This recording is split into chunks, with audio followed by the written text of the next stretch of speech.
Assalamualaikum warahmatullahi wabarakatuh. Di video kali ini saya akan menjelaskan materi pada bab 13, yaitu tentang pemeriksaan biaya dibayar di muka dan pajak dibayar di muka. Sebelumnya, perkenalkan, nama saya Nursinta Soraya dengan NIM 2021-12093 dari kelas 3C Akuntansi dengan dosen pengampu Bu Koni Hersanti. Sebab yang akan saya bahas pada video kali ini yaitu yang pertama, sifat dan contoh biaya dibayar di muka dan pajak dibayar di muka. Yang kedua, tujuan pemeriksaan audit objektif biaya dan pajak dibayar di muka. Dan yang ketiga, prosedur pemeriksaan biaya dan pajak dibayar di muka yang disyaratkan. Sifat dan contoh biaya dibayar di muka dan pajak dibayar di muka.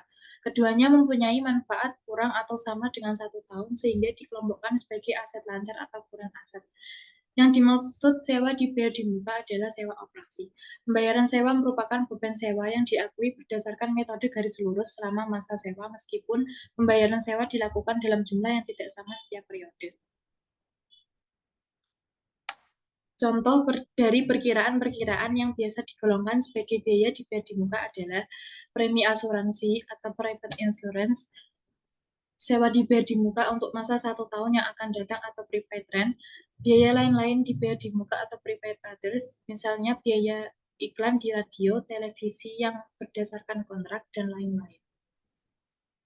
Pajak dibayar di muka. Pajak dibayar di muka adalah pajak yang dibayar oleh perusahaan setiap bulan atau dipotong atau dipungut oleh pihak ketiga dan akan diperhitungkan sebagai kredit pajak di akhir tahun untuk pajak penghasilan atau di akhir bulan untuk PPN. Contoh dari pajak dibayar di muka adalah PPh 22 dari impor barang, PPh 23 dari bunga, dividen, royalti, manajemen fee, PPh 25 setoran masa pajak penghasilan, PPN masukan, pajak pertambahan nilai yang dipungut oleh pengusaha kena pajak pada waktu perusahaan membeli barang atau jasa kena pajak. Tujuan pemeriksaan audit objektif biaya dan pajak dibayar di muka. Untuk memeriksa apakah terdapat internal kontrol yang cukup baik atas biaya dan pajak dibayar di muka. Jika akuntan publik dapat meyakinkan dirinya bahwa internal kontrol atas biaya dan pajak dibayar di muka berjalan efektif, maka luasnya pemeriksaan dalam melakukan substantif tes dapat dipersempit. Beberapa ciri internal kontrol yang baik atas biaya dan pajak dibayar di muka adalah setiap pengeluaran untuk biaya dan pajak dibayar di muka diotorisasi oleh pejabat perusahaan yang berwenang. Setiap pengeluaran untuk biaya dan pajak dibayar di muka didukung oleh bukti-bukti yang sah dan lengkap. Misalnya polis asuransi, perjanjian sewa menyewa atau lease agreement, kontrak untuk advertensi, surat setoran pajak atau SSP, faktur pajak masukan, bukti pemotongan PPh 22, 23, dan lain-lain. Yang kedua, untuk memeriksa apakah biaya yang mempunyai kegunaan untuk tahun berikutnya sudah dicatat sebagai biaya dibayar di muka. Maksudnya adalah auditor harus memeriksa apakah bagian yang belum expired mempunyai kegunaan untuk periode yang akan datang tidak dibebankan sebagai biaya tetapi dicatat sebagai biaya dibayar di muka. Yang ketiga, untuk memeriksa apakah biaya dibayar di muka yang mempunyai kegunaan untuk tahun berjalan telah dibebankan atau dicatat sebagai biaya tahun berjalan. Maksudnya adalah auditor harus memeriksa apakah bagian yang expired atau masa manfaatnya sudah berlalu sudah dibebankan sebagai biaya tahun berjalan. Yang keempat, untuk memeriksa apakah pajak dibayar di muka didukung oleh bukti setoran atau pemungutan pajak yang sah dan lengkap sehingga bisa diperhitungkan sebagai kredit pajak pada akhir periode. Yang kelima, untuk memeriksa apakah penyajian biaya dan pajak dibayar di muka dalam laporan keuangan sudah sesuai dengan standar akuntansi keuangan di Indonesia. Bukti pendukung untuk bisa diperhitungkan sebagai kredit pajak. Perusahaan harus mempunyai bukti pendukung sebagai berikut, yaitu PPh 22, bukti pemungutan dari Bank Devisa dan PIUD atau pemberitahuan impor untuk dipakai, PPh 23, bukti pemotongan dari perusahaan yang membayar dividen, sewa, royalti, atau bank yang membayar bunga deposito atau jasa giro, PPh 25, SSP, PPN masukan faktur pajak dari pengusaha kena pajak.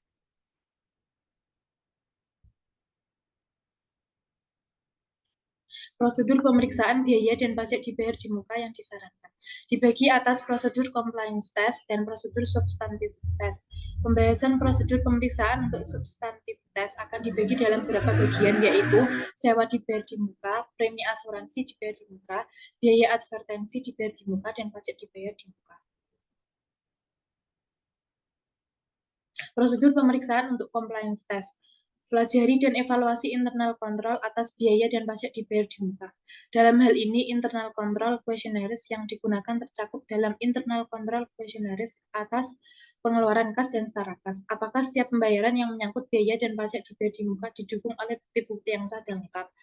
Apakah pembayaran tersebut diotorisasi oleh pejabat perusahaan yang berwenang? Apakah bukti setoran pajak, faktur pajak masukan, bukti pemotongan pajak oleh pihak ketiga di-file dengan baik dan rapi? Apakah lease agreement insurance policy di-file dengan baik dan rapi?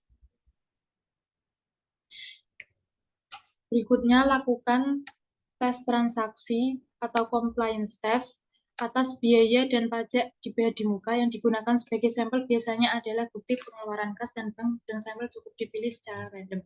Yang kedua, tarik kesimpulan mengenai internal control atas biaya dan pajak dibayar di muka.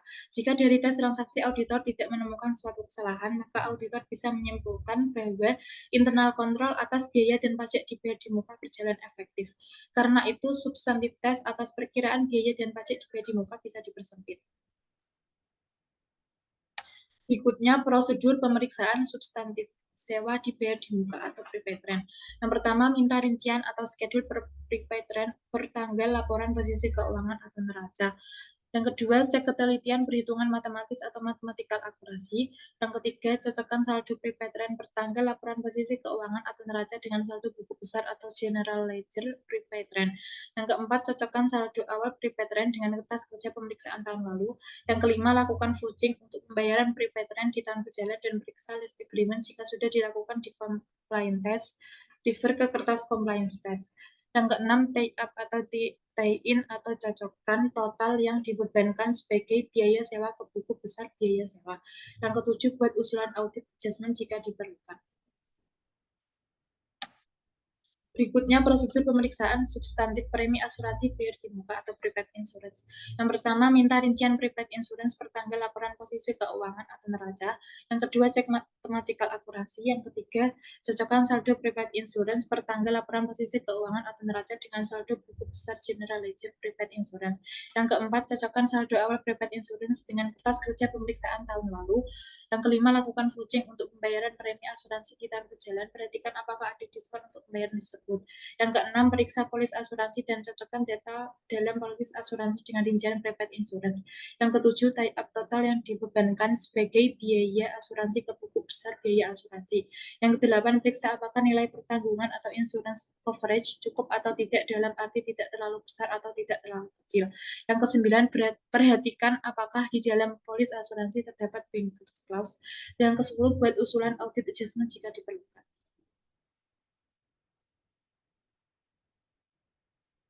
Prosedur pemeriksaan substantif prepaid advertising. Yang pertama, minta rincian prepaid advertising per tanggal laporan posisi keuangan. Yang kedua, cek footing dan cocokkan saldo akhir prepaid advertising ke buku besar dan saldo awal ke kertas kerja pemeriksaan tahun lalu. Yang ketiga, periksa bukti pembayaran dan surat perjanjian untuk iklan di TV atau radio atau billboard, dan bukti pembelian untuk barang-barang souvenir. Yang keempat, periksa kebenaran pembebanan ke biaya untuk barang-barang souvenir harus dilakukan stop opnam atau perhitungan fisik pada akhir tahun. Berikutnya, prosedur pemeriksaan substantif prepaid tax. Minta rincian prepaid tax per tanggal laporan posisi keuangan atau neraca. Yang kedua, cek footing dan cocokkan saldonya dengan buku besar. Yang ketiga, untuk pajak penghasilan, bandingkan angka prepaid tax di rincian dengan SPT PPh Badan.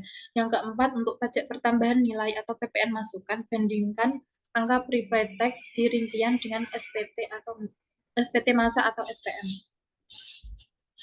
Untuk sewa operasi, list mengungkapkan hal-hal berikut, yaitu yang pertama, jumlah pembayaran sewa yang harus dibayar selama masa sewa, jumlah pembayaran sewa selama periode berjalan yang diakui sebagai beban sewa, jaminan yang diberikan sehubungan dengan transaksi sewa, Keuntungan atau kerugian yang ditangguhkan beserta amortisasinya sehubungan dengan transaksi jual dan sewa balik. Yang terakhir, ikatan-ikatan penting yang dipersyaratkan dalam perjanjian sewa. Sekian penjelasan materi dari saya. Maaf apabila terdapat kesalahan kata. Terima kasih. Wassalamualaikum warahmatullahi wabarakatuh.